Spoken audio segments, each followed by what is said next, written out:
Hello everyone, welcome back to my channel books and brain. और आज हम फिर से करने जा रहे हैं लाइंस एंड एंगल। मैं फिर से इसलिए कह रहा हूँ क्योंकि ये वीडियो का सेकंड पार्ट है। पार्ट 1 पहले ही अपलोड किया जा चुका है और आज जो हमारा टॉपिक है सेकंड पार्ट में वो है parallel lines and a transversal, यानी कि समांतर रेखाएं एवं तिर्यक रेखा। यहाँ पर आपको दो लाइनें दिख रही होंगे, एक लाइन एम है और एक लाइन एन है। ये दोनों लाइन पैरेलल लाइंस है। इसको एक थर्ड लाइन ने यानी एल लाइन ने इंटरसेक्ट किया, दो पॉइंट्स पे, इसको यहाँ पे किया और इसको यहाँ पे किया। तो जो थर्ड लाइन दो पैरेलल लाइन को इंटरसेक्ट करे उसे हम कहते हैं ट्रांसवर्सल यानी कि तिर्यक रेखा। और ये करता है क्या है भाई, यहाँ पर 8 एंगल्स बनाता है। कैसे, यहाँ देखिए, यहाँ पे 1 एंगल मान लेते हैं, यहाँ पे 2, 3, 4। आपको जो एंगल्स लेना है या वो लेना है क्लॉकवाइज या फिर एंटी क्लॉकवाइज, अपने हिसाब से जहां तहां नहीं रखना है इसको। इसके बाद नीचे आते हैं 5, 6, 7, 8। आपने देखा ट्रांसवर्सल लाइन के कारण से यहाँ पे 8 एंगल्स बने हैं। 4 आपको लाइन के अंदर दिख रहा होगा और 4 आपको बाहर दिख रहे होंगे। तो ये 4 एंगल्स है, इनको हम कहते हैं इंटीरियर एंगल यानी कि आंतरिक कोण। और ये 1, 2, 7, 8 ये जो बाहर है इसे कहते हैं हम एक्सटीरियर एंगल यानी कि बाह्य कोण। अब यहाँ पर 8 एंगल दिख रहे हैं, पर यहाँ पे कुछ पेयर्स ऑफ एंगल बनते हैं जो कि टोटल 4 टाइप्स के होते हैं। वो 4 टाइप्स क्या है, आइए देखते हैं। नंबर 1 पे आता है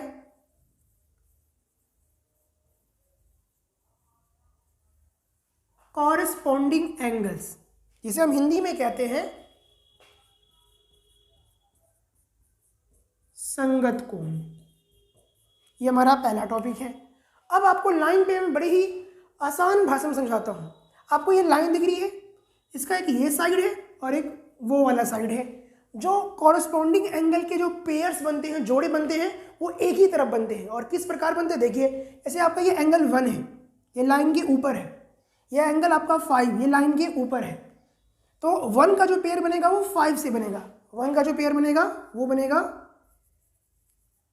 5 से। ये पहला पेयर बन गया कॉरेस्पॉन्डिंग एंगल का। अब इधर देखो, 2 भी लाइन के ऊपर है और 6 भी लाइन के ऊपर है और सेम साइड में है। तो दूसरा पेयर जो बनेगा इसका वो एंगल 2 और एंगल 6 का बनेगा। अब आते हैं नीचे की ओर। 4 भी नीचे है और 8 भी नीचे है लाइन के और दोनों एक ही तरफ है। तो थर्ड पेयर बनेगा वो बनेगा भाई 4 एंड एंगल 8। अब चौथे पेयर की बात करते हैं, क्योंकि 8 एंगल है तो 4 जोड़े बनने वाले हैं भाई, 3 और 7।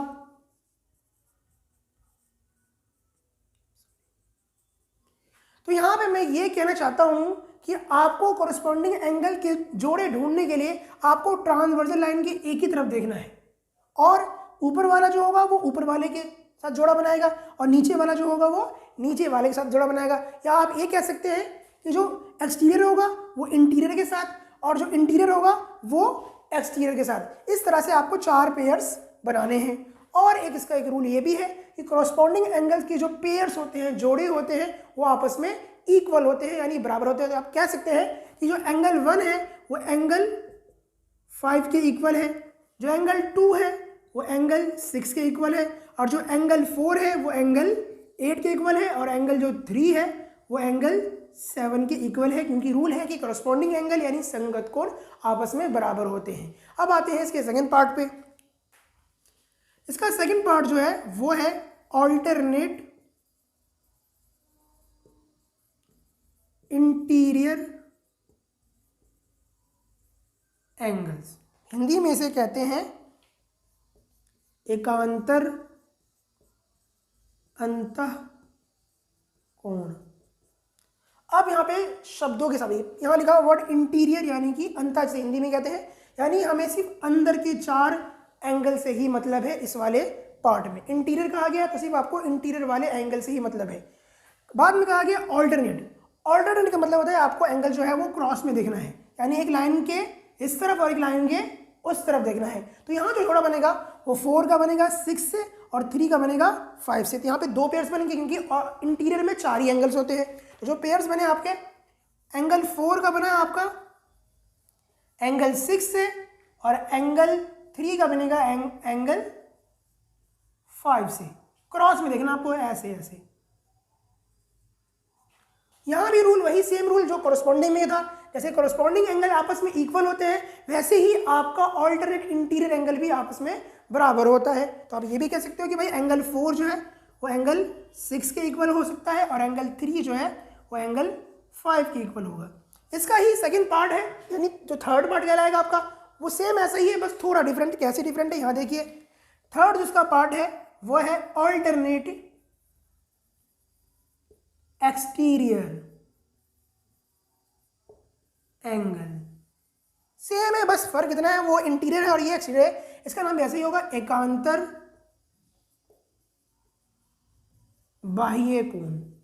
जैसे मैंने आपसे कहा था कि भाई 4 एंगल अंदर होते हैं, 4 एंगल बाहर होते हैं, तो 1 2 8 7 ये जो है आपका एक्सटीरियर है। तो यहाँ पे आपको लाना है ऑल्टरनेट। कैसे भाई? क्रॉस में 1 जो होगा वो 7 का पेयर होगा, बाहर बाहर देखना है, और 2 जो पेयर होगा वो होगा 8 का। तो यहाँ जो पेयर्स बने हैं आपके वो कुछ ऐसे भाई, एंगल 1 जो है वो एंगल 7 का के साथ पेयर बनाएगा और एंगल 2 जो है वो एंगल 8 के साथ पेयर बनाएगा। जैसे ये इक्वल होते हैं आपस में तो आपका ये भी इक्वल होगा।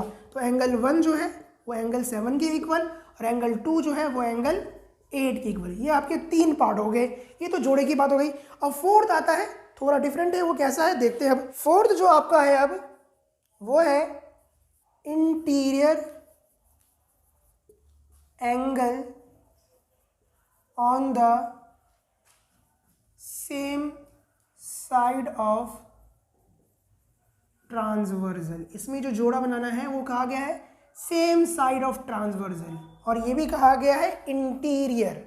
2 बात देनी है, इंटीरियर के हैं 4 एंगल, ये चारों यानी 2 पेयर्स बनने वाले हैं, और कहा गया है सेम साइड यानी एक ही तरफ के। तो एक तरफ की बात करें तो 4 का पेयर बनेगा 5 के साथ और 3 का बनेगा 6 के साथ। तो आप यहाँ कह सकते हैं भाई जो पेयर्स बने हैं एंगल 4 का जो पेयर है वो बनेगा एंगल 5 के साथ और एंगल 3 का जो पेयर बनेगा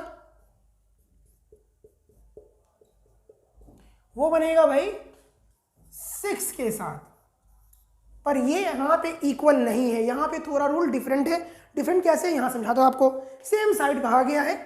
अब ये जो लाइन है भाई, ये लाइन कैसा है भाई? स्ट्रेट लाइन है, और स्ट्रेट लाइन की वैल्यू कितनी होती है भाई? 180 डिग्री होती है।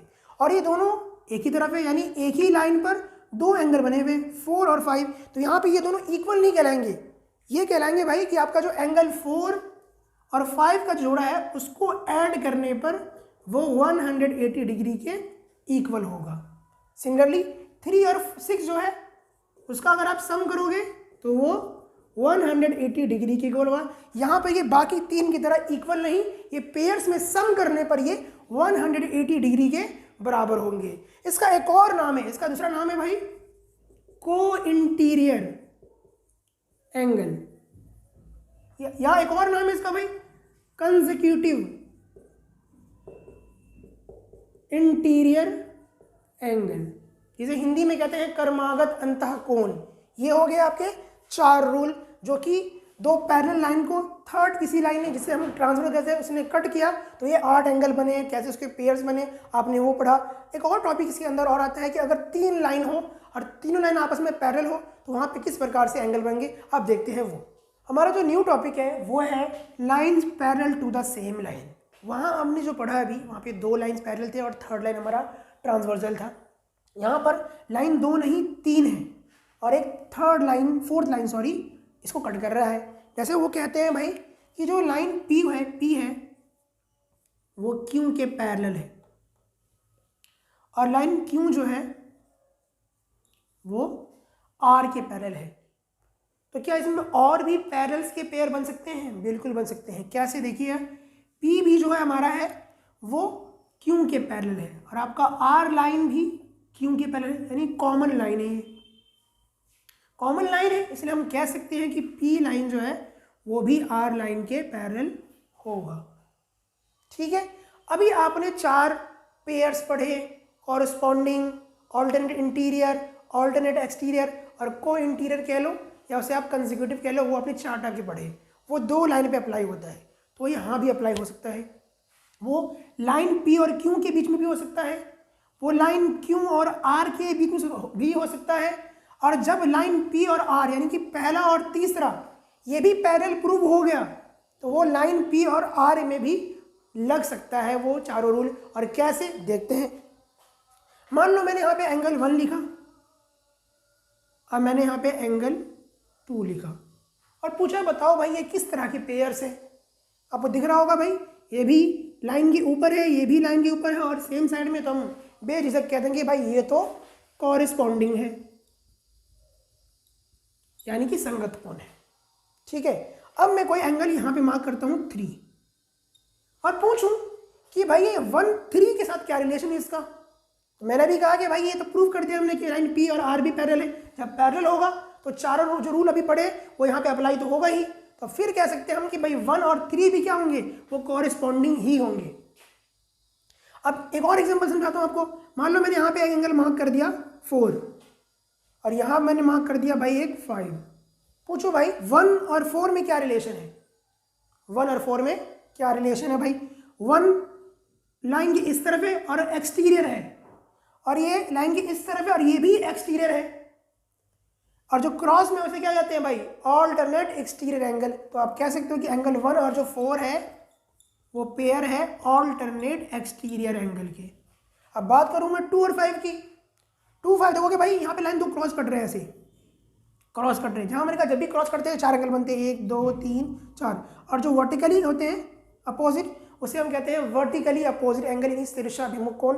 तो 2 और 5 का भी पेयर बनेगा, लेकिन रीजन क्या होगा भाई, वर्टिकली अपोजिट एंगल यानी शीर्षाभिमुख कोण। तो जो रूल आप 2 लाइन के लिए लगाते हो वही तीसरे के साथ भी लग सकता है अगर वो पैरेलल होंगे। तो अगर पैरेलल नहीं हुआ है पाया प्रूफ तो हम वहाँ पे अप्लाई नहीं कर सकते हैं। आपको मैंने इस वीडियो में सभी लाइंस, सभी एंगल्स और ट्रांसवर्सल लाइन और इस तरह के पैरेलल लाइंस के बारे में पढ़ाया। अभी ये जो इंट्रोडक्शन है वो पूरा हो चुका है। अब जो इस चैप्टर के अंदर बचा है वो बचा है थ्योरम। मैं आपको कुछ थ्योरम से भी प्रोवाइड कराऊंगा, इसलिए मेरे चैनल को सब्सक्राइब कीजिए और मेरे चैनल के साथ बने रहिए। Thank you.